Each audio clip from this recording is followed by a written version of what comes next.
Cucina all'italiana con Sammy Varin.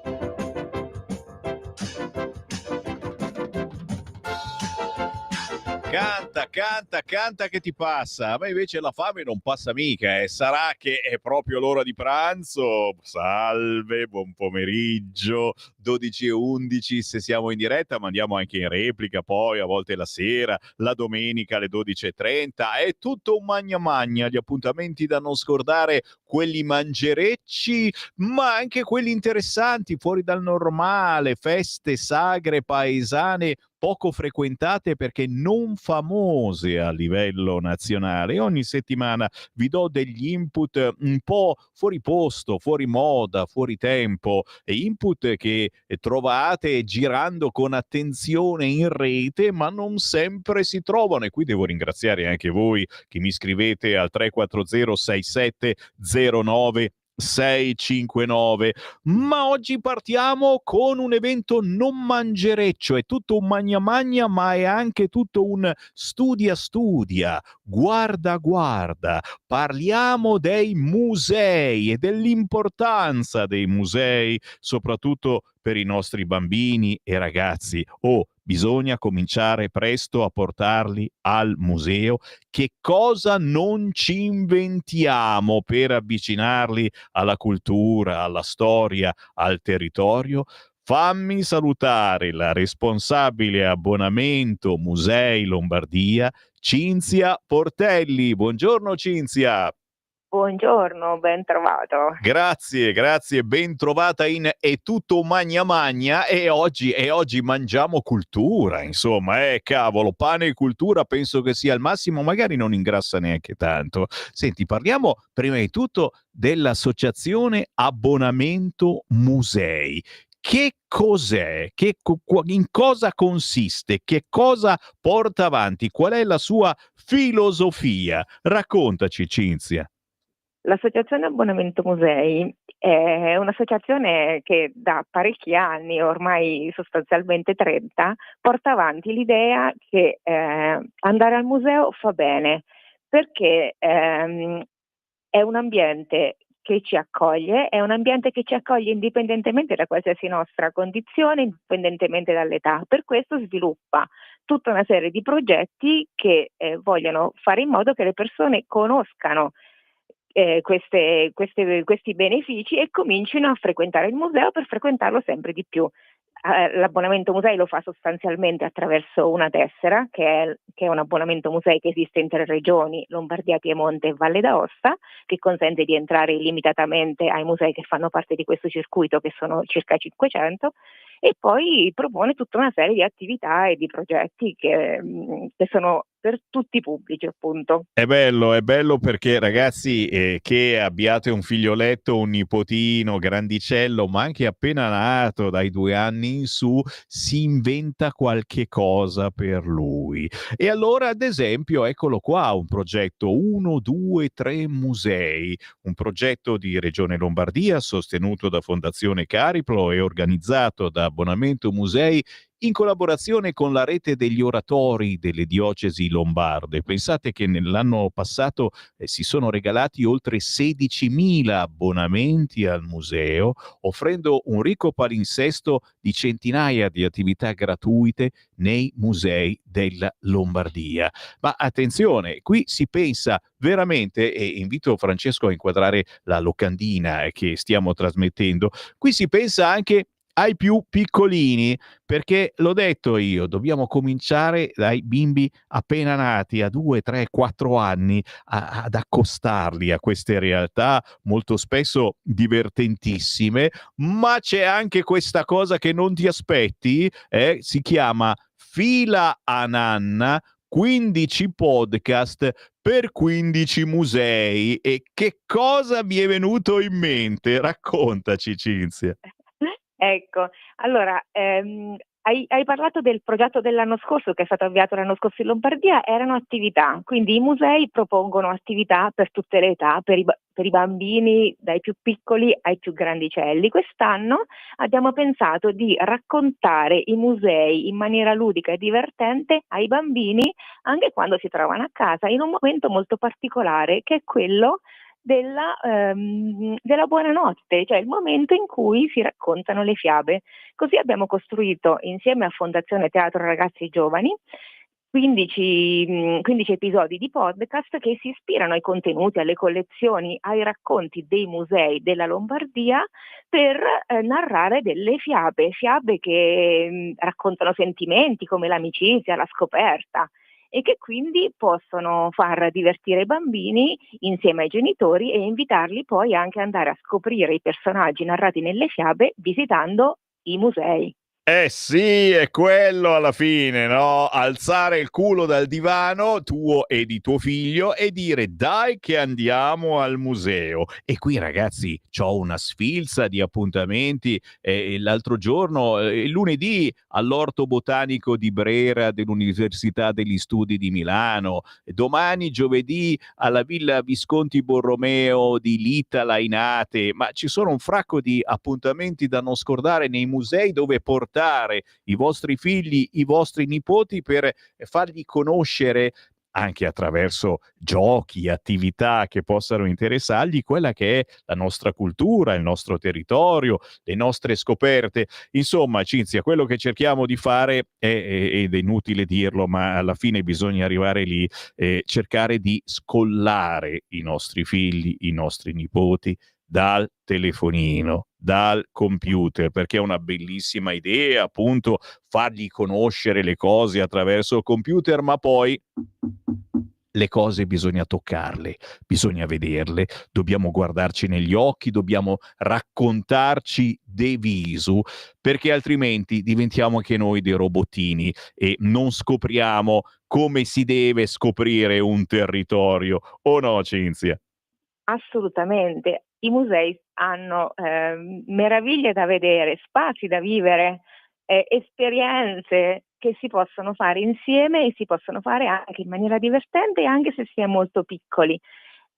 Andare al museo sembra quasi una pubblicità quella che io sto facendo, ma è vero, ormai gli studi lo hanno testato, fa bene, aiuta a sviluppare le nostre capacità cognitive, affettive, relazionali fin da piccoli. Quindi sarebbe un'opportunità persa non approfittarne. Sveglia, I musei sveglia. sono tanti, di tutte le tipologie, io a volte dico per tutti i gusti, veramente.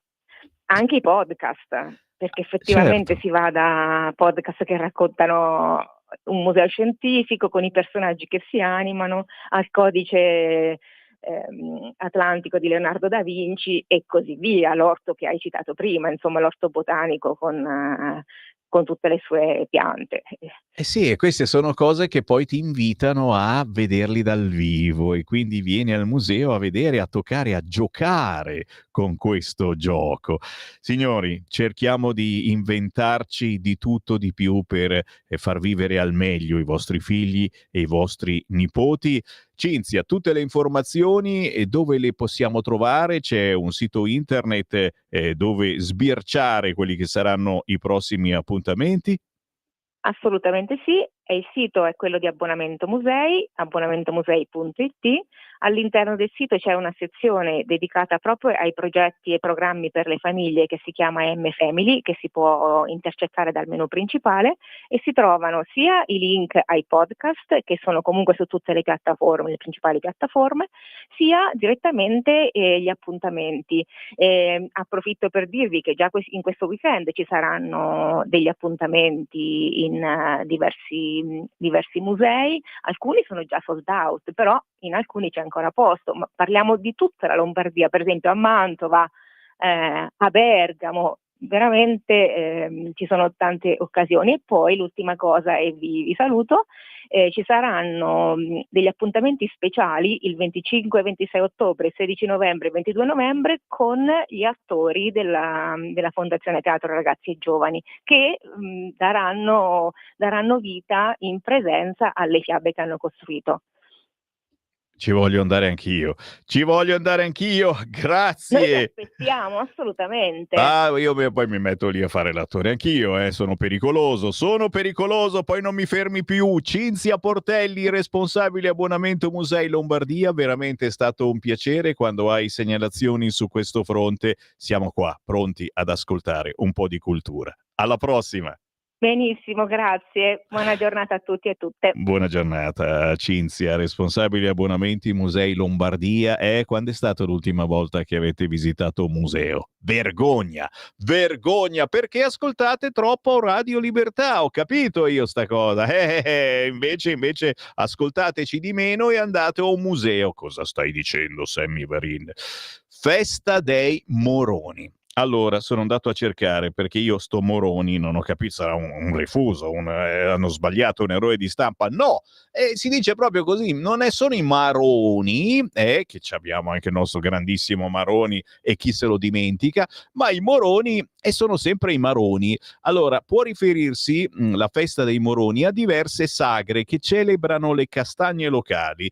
La più nota è quella di Seren del Grappa, in provincia di Belluno, che onora il morone del Feltrino, la castagna tipica, ma ci sono eventi simili anche a Lucolena di Greve in Chianti, San Zeno di Montagna che celebra la castagna DOP, c'è anche la rievocazione storica sui passi del Moroni ad Albino in provincia di Bergamo, ma signori, quella che sta per arrivare il 18, 19, ma ancora il 24, 25 e 26 ottobre è la festa dei Moroni a Seren del Grappa in provincia di Belluno. Siamo alla 40ª festa presso gli impianti sportivi comunali, località Rasai, e chiaramente buona spanciata di castagne. E io l'ho mangiate l'altro giorno, ma erano un po' piccoline, non sono venute benissimo, non lo so, io devo un po' sti figli che vadano un po' più spesso in foresta,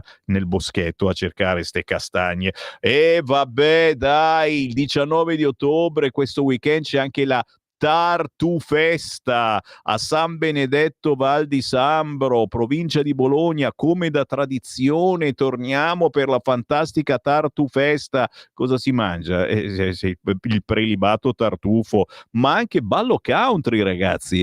Non ho mai fatto ballo country dopo aver mangiato come un porcone, però potrei provarci. Caldarroste, vin brûlé, frittelle di castagne, crostini al tartufo, polenta e funghi crescentine. Seguono i balli country con la musica dal vivo. Voglio vedervi io a ballare il country dopo aver mangiato e bevuto, ma ci sono gli arrosticini abruzzesi, musica e pizza, birra artigianale o porco d'un cane. Appuntamento questo 19 ottobre a San Benedetto Val di Sambro in provincia di Bologna con la Tartufesta.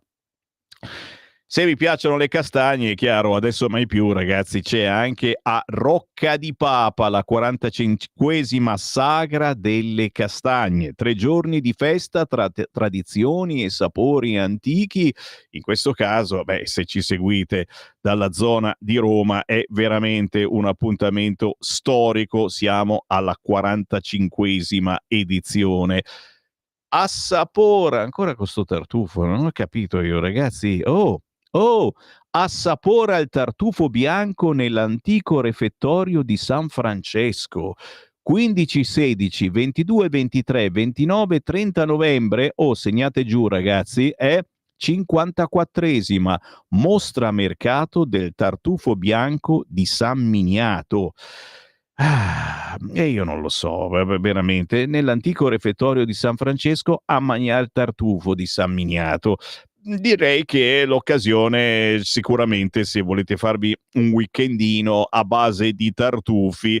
Vi porto alla seconda sagra del pane nero a Castelvetrano, un po' lontano certamente, però ragazzi, ne vale la pena farsi un weekendino ogni tanto. Avete ricominciato a lavorare, l'estate è ormai finita, c'è ancora qualche giornata di sole. Sabato 18, domenica 19 ottobre, Corso Vittorio Emanuele, Area Food, Sistema delle Piazze, Area Food, torna la grande festa dedicata a quello che è considerato il pane più antico della Sicilia, il pane nero di Castelvetrano, frutto di una tradizione millenaria legata alla molitura della Tumminia nei nostri antichi mulini a pietra.